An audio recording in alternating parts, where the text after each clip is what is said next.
Oh, you're good. Okay. So hello, everyone. Welcome. Robert. Hello. Thanks for coming. I know for these summer talks, we always make the promise that they'll be quick and 20 to 30 minutes and it's over. And some of them last like an hour and a half sometimes. I think the Quaker Meeting House one is like an hour and a half. And so we're really going to keep this one to the schedule of 20 to 25 minutes, let's say. Feel free to jump in, ask any questions as we go through. You guys probably know stories about this as much as I do. I think let's start with the obvious question. Where is the jail? How many people, let's have a show of hands, how many people right now can identify where the jail is? John? Oh yeah. Okay. So it's that brick with the garage door. Yeah, that's it. The garage door wasn't originally there. That's a relatively recent addition. But that is the jail. Now, one obvious question here is how old is the jail? When was it built? I have no idea. I could not figure that out. You know, normally I'll look at the old Sanborn maps of the village that go back to the 1880s and kind of continue on to the 1910s. And there's a Sanborn map of the village from 1912 that shows this area, most of this area, and the jail isn't on there. It has the firehouse, this building. It has the old Presbyterian church, right, which is now decommissioned, that building. It's got some sheds here, and then it says rest of property vacant. And so it's not there. But I tend to think that it was here then. It just didn't make its way onto the map. Well, I'm 83, and I can remember as 6 years old going over, laughing at the drunks in the jail. So it goes back at least that far. You were precocious. You were already hogging the drugs at 6. But so the oldest reference that I could find to it was a Millbrook Roundtable article from 1902 in which a vote took place among the community to allocate $600 in funds for what's described as a new jail. So I'm presuming that if in 1902 they're voting to build a new jail, that there was an old jail, and I'm not sure if it was on this same spot or if it was somewhere else. What's interesting is that there aren't really references after that to it being built, which you kind of would expect. You know, there's just this vote that takes place and then kind of silence. The next references to it, 3 years later in 1905, there is an allocation of $63 for a jail building fund, right? So that's just maybe some kind of repairs that are being done or something else that's added. And that same year, 1905, Henry Shaw, who was a blacksmith who lived up right by St. Joe's, right? That road actually for a while before it was called North Road was called Shaw Road because that's where he had his blacksmith shop. He was paid $4 for 2-pair cell doors. So those are the early references. In 1910, 5 years after that, another reference to renovations being made. In 1914, 4 years after that, $97 for jail repairs. 1927, 13 years later, electric lights are put in. And so every few years, there are references to improvements being made, renovations being made. And I think that's in large part because there was a law in New York State that required any kind of jail to be inspected. And so every few years, there's a state inspector who comes through and does a report. And sometimes these reports are less than flattering, you know, about the conditions in these jails. And so I think there's kind of an expectation that, you know, it'll be kept up to code, kind of, so to speak. So you can see how big that building is. John said he went out and measured it earlier. How many cells, you think, are in that building? Two. Two is a reasonable guess. I would say 4. I was going to say 4. It was 3. So you guys are in the ballpark. Let me just read to you a description of what it actually looked like.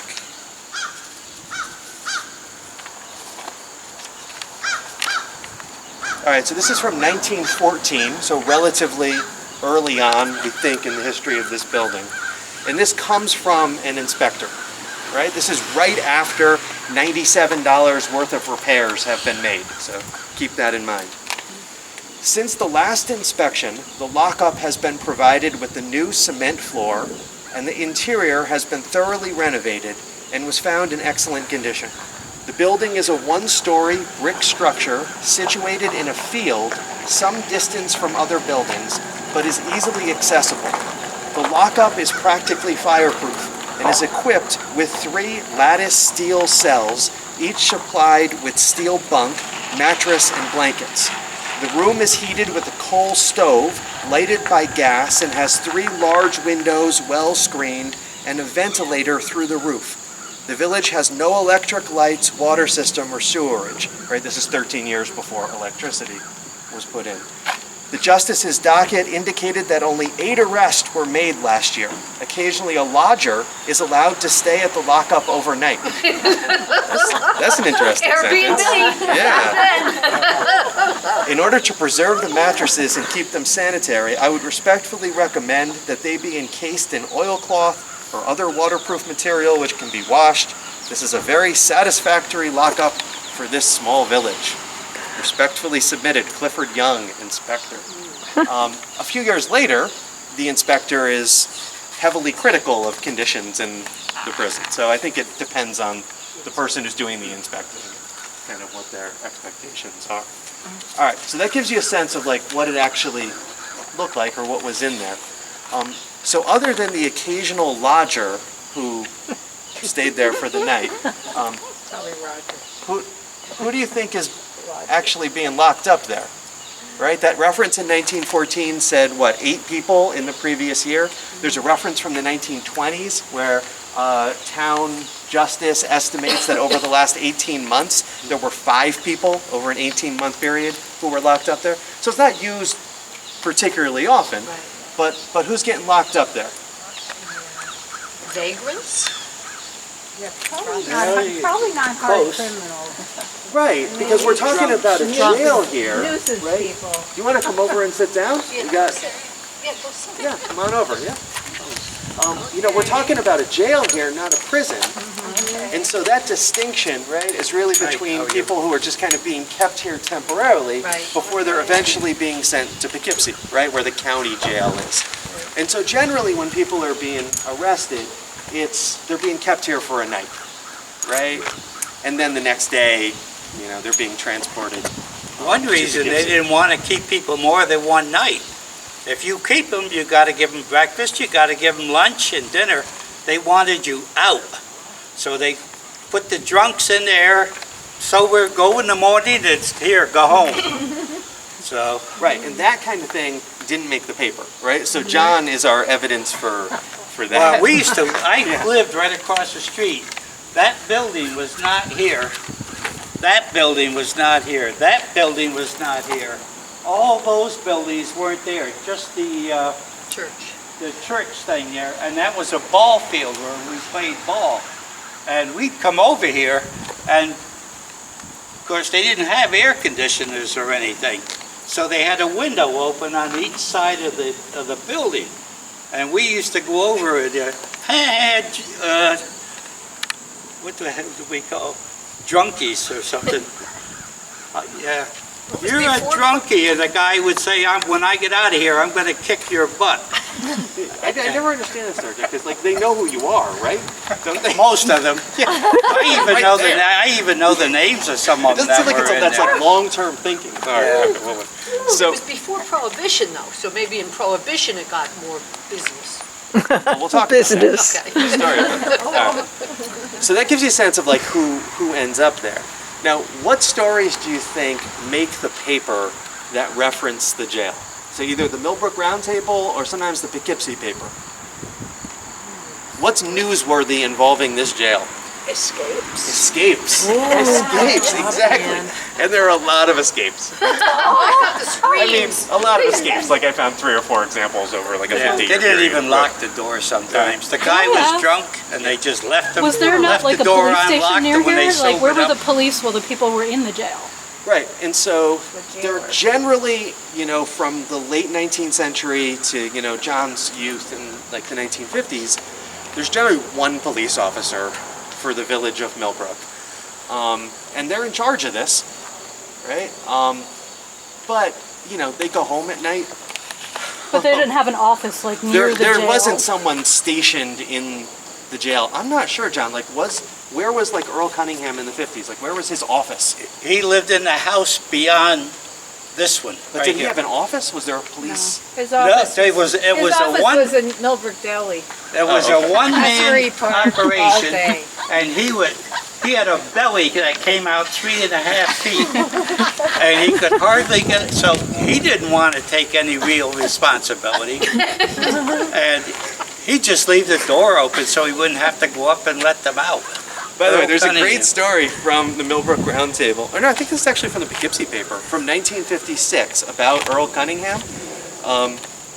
Long kind of interview with him, which is great because you know how today, like, well, I'm a teacher, so I do this all the time. We always complain about like, oh, kids are they're different than they were 20 years ago when I started teaching.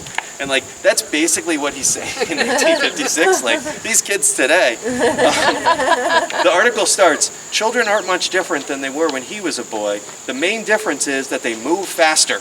They have automobiles. When boys and girls of his generation were caught doing wrong, their parents punished them. Now, children are not punished. The child runs the house. It's something that somebody would say 1956? today. I just I love read that. it. But in this article, at the very end, he talks about his schedule, and I don't know, John, if this like checks out. You might have to fact check this. But he says he left his home in Washington Avenue, Yep. right? About 10:04 the morning he was interviewed, right? So 3:50 in the morning, he's leaving home, just to look around and see that everything was as it should be. About 6 o'clock, he went home and shaved. He was on the street again by 6:45 and had been ever since. It was then 12:30. He usually goes home to lunch about 1 o'clock. Sometimes he takes... Effort will be made to follow the prisoner. If he remains away from the community, his family will be well rid of him. If he returns, he will serve his sentence an additional one for effecting an escape. He's just happy to Stay away. It's another reference around the same time with the same officer, Donahue, about someone who was charged with stealing $35 from someone in town, put in the jail here, tried to commit suicide, and Donahue like found him and saved him and spent the night with him before he brought him to Poughkeepsie the next day. There was no courts here then, right? The town. There was town justice. There was a Tilsley, town I think, is justice. the same, you know, people from the round table, right? Tilsley's? Yeah. All right. This, to me, is the most interesting crime. I guess there's two that I uncovered. But I printed this in such small print that I'm going to struggle to I read got it a to you. magnifying glass. Let's see how I do here. If I can read this, I don't need new glasses. Charles Teeter, 20, of Millerton, broke out of the Millbrook Jail late Wednesday night using a bar of a window for a jimmy with which he forced open the door of the room in which he was confined. Teeter was arrested early in the evening by Corporal Dribbin of the State Police, who was stationed at Millbrook. He was arraigned before Justice Tilsley, charged with burglary in the 3rd degree, and made a confession that cleared up the mystery surrounding the holdup of more than 30 Negroes at a crap game in the old printing shop in Front Street, Millbrook, on October 24th. So an illegal crap game down in Front Street, right, that this guy and 2 other people, right, robbed. They said they had guns, and then they denied having guns after that when they got caught. But he ended up in the jail because it was kind of a cold night. They had the stove going in there, right? There's no other way to heat it. He rips like a piece of metal off the window, puts it in the stove to like be able to fashion it into something that he can then jimmy the door open with. Now, they did not say we're happy to let him go. They found him like the next day. But it But was it's an kind of illegal interesting crap crime. game going on. Illegal game is like, that's the interesting Crime part on a of like crime? Millbrook. Did Yeah. you say that he held up 30 Negroes? That's it. That's what it's described as. You mean held up as in robbed or? Robbed. They were like, they were the ones playing They were craps. the Yeah, craps? yeah. That's a lot of people. Yeah, that's a big game. Yeah. On Front Street. And what year? That was 1925. So that's like a 1920s kind of gangstery Yeah. vibe to it, doesn't it? Yeah. Guys and dolls. All right, my other favorite crime.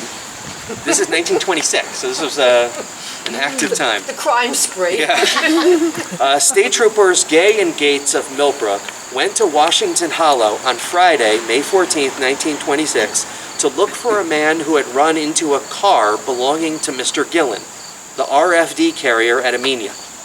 While they were looking around, the perfume of a whiskey still attracted their attention. Following their noses, they discovered a still in the basement of a house nearby. The still was operated from the cellar by a large steam boiler. The troops took the 100-gallon still to the Millbrook Jail, where it was kept until Wednesday. At that time, federal agents Earl and Murray destroyed the still in the presence of Justice Tildesley. The troopers collected samples of the mash, cider, and applejack from the still and took them to the federal building in New York for analysis. The hearing will come before Commissioner Cooley at Kingston, New York. Right? That's a big kind of a stuff. cool story That's to think that there was like an stuff. illegal whiskey still that they brought here in order to destroy, and feds They came had and to like taste gathered it. the evidence. They had to They taste just it. had to taste it. Yeah, Sample. yeah. They needed the evidence. Yeah. Because, Where was the house? It says Washington Hollow. Washington Hollow. Yeah. And they were just there because they were looking for somebody ran into this guy's car and drove away. Yeah. There's another reference from the 1950s to people breaking out of the jail, so it's a pretty common thing. This one doesn't directly relate to the jail, but I just came across this article when I was researching this and looking up information about Earl Cunningham and some of the other police officers. In October of 1941, there's an article in the Poughkeepsie paper with the headline, "Nazi Swastika Placed Atop Millbrook Memorial School." And this is like before your time, anyone's time here, right? 1941, really, that you would remember. But like, I guess, as a bunch of kids, it's kind of like a prank, a very ill thought out prank, made a makeshift swastika flag. Were able to like climb up using the fire escape of Millbrook Memorial School and put it up there. And then the next morning, like the principal of the school and Cunningham, who was the officer, like had to investigate it. But the article starts, this is the Poughkeepsie article, starts, "This millionaire village was agog with excitement today following discovery of a crude Nazi flag emblazoned with a swastika." Right, so this is, what, 2 months before we entered the war, 2 months before Pearl Harbor, right? Yeah, but it made pretty big story in the Poughkeepsie paper that this happened, and Cunningham had to investigate it. Yeah. So John, when did they stop using this to lock people up? When do you think they stopped putting people in here? Oh, God. Like I said, The 60s, I would say. let's see, I got to figure 43. When did the police? I would say late 50s, early 60s, and that's it. Yeah. And it sat there all that time. Yeah, I was saying to somebody before, maybe Linda, before, that I always heard the story of when Timothy Leary was arrested, and that would have been, what, 66, 67, something That's like that. exactly when Yeah. it was. That he was locked up and just put in what was the village hall over on like the corner of Merritt and Church, Yeah. right? And so I guess if this was still being used at that time, I don't know why they wouldn't have put him No, they weren't here. using it then. Yeah, so like sometime between that period, I guess. And that trial took place at her house. Oh, that was your Not the house? jail, but the trial. Yeah. So when did the police department get in the village hall? How old's because when I was village clerk, they would lock somebody up there. They just had this huge bolt in the wall. And if they arrested somebody in the village and they were holding them for the state troopers to come or somebody else, they would just handcuff them and chain them to this bolt in the wall, which I thought was really weird. It seems very 18th century. Yeah, but it didn't cost a lot. I don't know. I mean, maybe we should have a program some year about just like the whole history of Crime and punishment. policing in Yeah. Millbrook, and we tell the stories of these police officers, and yeah, it could be an There were idea. even a couple of murders, I've heard. Yeah. Would you believe it right now? The police chief in Millbrook is from Fishkill. He drives up and He's the head, he's the chief right now in Fishkill. And nobody wanted to be the chief in Millbrook. Last year, this guy came up. And now he comes 2-3 times a week for an hour or two and tells the cops in Millbrook what to do. so he's not like Cunningham going out at 3:50 in the morning. No. And these guys in Millbrook, you know, they're only part-time.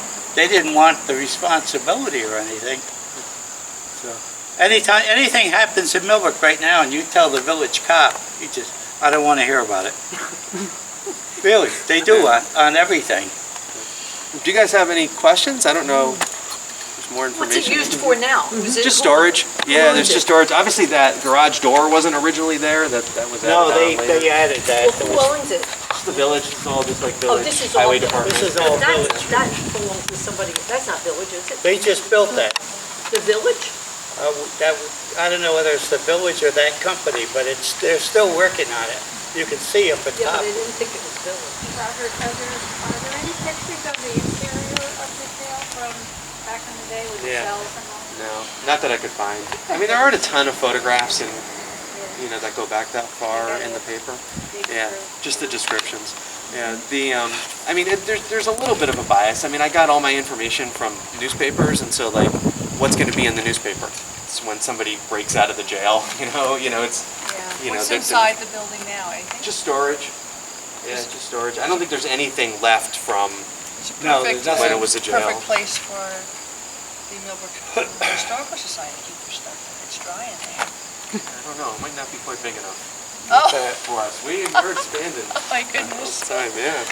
Yeah, but now like you can, walk by here and you're some of the select few people, I think, even people who've lived here for a long time, who know that that's the jail. That's a good thing to be able to share with people. I didn't know that. Yeah, there you go. I never knew. Yeah. This is our last summer program, but we have a regular program in September on the history of the Tribute Garden. Right? That is back at the library. So hope you all see you all there. If anyone has ideas for more like programs like this for next summer, different spots in the village that we haven't done the last few years, feel free to share them. I don't know if there's anything kind of as interesting as the jail, like kind of hidden history, but we're working our way through all these different buildings. Thanks for coming, everyone. We appreciate you. Just as a footnote, my son